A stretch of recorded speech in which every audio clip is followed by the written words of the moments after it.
Hi hello ಎಲ್ಲರಿಗೂ ನಮಸ್ಕಾರ. Hope you are all doing well. ನಾನು ಇವತ್ತು ಹೋಗ್ತಾ ಇರೋದು ಕದ್ರಿ ನರಸಿಂಹಸ್ವಾಮಿ ದೇವಸ್ಥಾನ ಕಡೆಗೆ.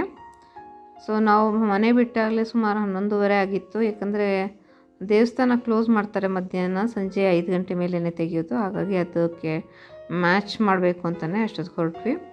ಸೊ ನಾವು ಹೊರಟಾಗ ಏನು ಮಳೆ ಏನಿರಲಿಲ್ಲ, ಬಟ್ ಒಂದು ವೇ ತುಂಬ ಚೆನ್ನಾಗಿತ್ತು. ರೋಡಂತೂ ಹೈವೇ ರೋಡಂತೂ ಭಾಳ ಚೆನ್ನಾಗಿದೆ. ಬಟ್ ಅಲ್ಲಿ ಡಿವಿಯೇಷನ್ ತೊಗೋಬೇಕಾದ್ರೆ ಅಲ್ಲೊಂದು ಸ್ವಲ್ಪ ರೋಡು ಎಲ್ಲ ರಿಪೇರ್ ವರ್ಕ್ ನಡೀತಾ ಇದೆ. ಅದೊಂಚೂರು ಕಷ್ಟ ಆಯಿತು. ಒಂದು ವೇ ನೋಡಿ, ಇದೊಂದು ಬಂಡೆ ಕಲ್ಲಿದೆ, ಎಷ್ಟು ಚೆನ್ನಾಗಿ ಬ್ಯಾಲೆನ್ಸ್ ಆಗಿದೆ ನೋಡಿ, ಒಂದು ಕಲ್ಲ ಮೇಲೆ ಎಷ್ಟು ಚೆನ್ನಾಗಿ ನಿಂತಿದೆ. ಇದು ಯಾವಾಗಲೂ ಇಲ್ಲೊಂದು ಶಾರ್ಟ್ ಸ್ಟಾಪ್ ಕೊಟ್ಬಿಟ್ಟೆ ಬರೋದು ನಂಗೆ ತುಂಬ ಇಷ್ಟ ಈ ಸ್ಪಾಟು. ಆಮೇಲೆ ಈ ಸ್ಟೋನ್ಸು ಎಸ್ಪೆಷಲಿ ತುಂಬ ಬ್ಯೂಟಿಫುಲ್ ಆಗಿದೆ. ಅದು ಏನೋ ನಂದಿ ಕೂತಂಗಿದ್ದಾರೆ ಅದು. ಸೊ ಬಟ್ ಪ್ಲೆಸೆಂಟಾಗಿತ್ತು ವೆದರ್ ಅಂತೂ, ಹಾಗಾಗಿ ಏನು ಟಯರ್ಡ್ನೆಸ್ ಏನಾಗಿಲ್ಲ. ಬಟ್ ಏನಂತಂದರೆ ಪ್ರಾಬ್ಲಮ್ಮು, ಆಲ್ಮೋಸ್ಟ್ ಒಂದು 50 ಕಿಲೋಮೀಟರ್ಸ್ ಅಷ್ಟು ರೋಡ್ ಚೆನ್ನಾಗಿಲ್ಲ. ಅದೇ ತುಂಬ ಹೊತ್ತು ಟೈಮ್ ತೊಗೊಳುತ್ತೆ. ಸೊ ಇದು ಬಂದುಬಿಟ್ಟು ನರಸಿಂಹಸ್ವಾಮಿ ದೇವಸ್ಥಾನ ಬಂದುಬಿಟ್ಟು ಆಲ್ಮೋಸ್ಟ್ 172 ಕಿಲೋಮೀಟರ್ಸ್ ಅಷ್ಟು ದೂರ ಇದೆ ಬ್ಯಾಂಗ್ಳೂರಿಂದ.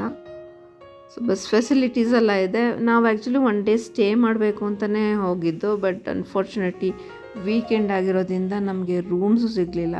ನೋಡಿ, ರೋಡ್ ಫುಲ್ಲು ರಿಪೇರಿ. ಒಂದು ಸೈಡು ಒಂದು ಸಣ್ಣ ರೋಡ್ಲೇ ಹೋಗಬೇಕು, ತುಂಬ ಡಸ್ಟಿಯಾಗಿದೆ ರೋಡು. ಆಮೇಲೆ ಒಂದು ಸ್ವಲ್ಪ ಈ ಥರ ಇರೋದ್ರಿಂದ ನಮ್ಮ ಟೈರೆಲ್ಲ ಹುಷಾರಕ್ಕೆ ನೋಡ್ಕೋಬೇಕು. ಇಲ್ಲ ಅಂತಂದರೆ ಪಂಚರ್ ಆಗಿಬಿಟ್ರೆ ಇಲ್ಲಂತೂ ಸಖತ್ತು ಕಷ್ಟ ಆಗಿಬಿಡುತ್ತೆ.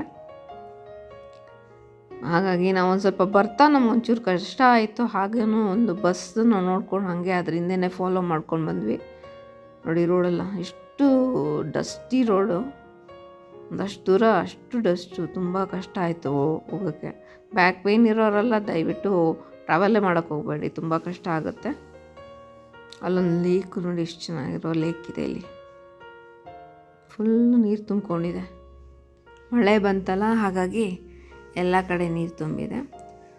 ಸೊ ನಾವು ಹೋದ್ವಿ ದೇವಸ್ಥಾನಕ್ಕೆ, ಆಲ್ಮೋಸ್ಟ್ ರೀಚ್ ಆದ್ವಿ 5:30 ಅಲ್ಲೇ ಒಂದು ಟೀ ಬ್ರೇಕ್ ತೊಗೊಂಡ್ವಿ. ಒಂದು ಹೊಸದು ಚಿಕ್ಕದಾಗಿ ಒಂದು ಹೋಟೆಲ್ ಸ್ಟಾರ್ಟ್ ಆಗಿದೆ, ಚೆನ್ನಾಗಿತ್ತು ಟೀ. ಅದು ಎಂಟ್ರೆನ್ಸ್ ಹತ್ರನೇ.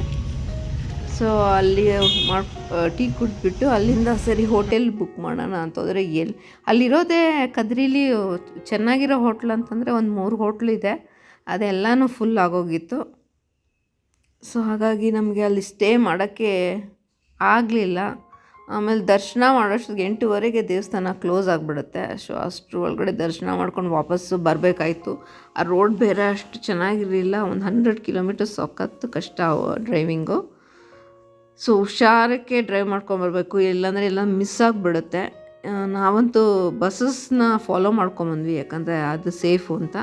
ಸೊ ದೇವಸ್ಥಾನ ಒಳಗಡೆ ಬರೋಷ್ಟೊತ್ತಿಗೆ ನಮ್ಮದು 8 ಗಂಟೆ ಆಗೋಯಿತು. ಅಲ್ಲಿ ಆಲ್ಮೋಸ್ಟ್ ಕ್ಲೋಸಿಂಗ್ ಟೈಮೇ ಬಂದ್ವಿ. ಎಲ್ಲ ನಿಂಬೆಹಣ್ಣು ದೀಪ ಎಲ್ಲ ಹಚ್ಚಿದ್ರು. ಒಳಗಡೆ ಗೊತ್ತಿಲ್ಲ, ಫೋಟೋಗ್ರಫಿ ಬಿಡೋದಿಲ್ಲ. ಸೊ ಆಚೆ ಕಡೆನೇ ಒಂದು ಸ್ವಲ್ಪ ಫೋಟೋ ತೊಗೊಂಡು ಹೆಂಗಿದ್ರು ಕನ್ಫರ್ಮ್ ಆಗಿತ್ತು we are not going to stay ಅಂತ.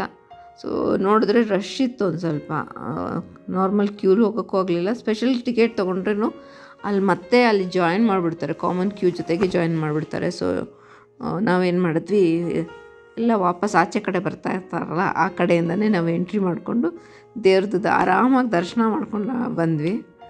ಸೊ ತುಂಬ ಚೆನ್ನಾಗಾಯಿತು ದರ್ಶನ ಅಂತೂ. ನಮಗೆ ತುಂಬ ಖುಷಿ ಆಯಿತು ಹೋಗಿದ್ದಕ್ಕೆ. ದೇವ್ರ ದರ್ಶನ ಆಗಿದ್ದು ಭಾಳನೇ ಚೆನ್ನಾಗಿದೆ. ಇಲ್ಲಿ ಎಲ್ಲ ಶೆಲ್ಟ್ರೆಲ್ಲ ಇದೆ ದೇವಸ್ಥಾನದೊಳಗಡೆ. ಸೊ ಹಾಗಾಗಿ ಮಳೆ ಬಂದ್ರೂ ಏನು ಯೋಚನೆ ಇಲ್ಲ. ಅದೇ ಇಲ್ಲಿ ಬೆಂಗಳೂರಿಂದ ಅಲ್ಲಿ ಹೋಗೋಕ್ಕೆ ಬೇರೆ ಯಾವ ರೂಟ್ ಇಲ್ಲ, ಇರೋದೇ ಒಂದೇ ರೋಡು. ಆ ರೋಡಲ್ಲೇ ಹೋಗಬೇಕು. ಆ ರೋಡ್ ಅಷ್ಟು ಚೆನ್ನಾಗಿಲ್ಲ.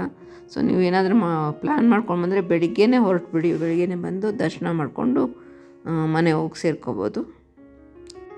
ಸೊ ಕ್ಲೋಸಿಂಗ್ ಟೈಮ್ ಅಷ್ಟೊತ್ತಿಗೆ ಬಂದರೆ ಆರಾಮಾಗಿ ಚೆನ್ನಾಗಿ ಅಚ್ಚುಕಟ್ಟಾಗಿ ದರ್ಶನ ಆಗುತ್ತೆ. ನೀವು ಪ್ಲ್ಯಾನ್ ಮಾಡ್ಕೊಂಡು ಬನ್ನಿ. I hope you like this video.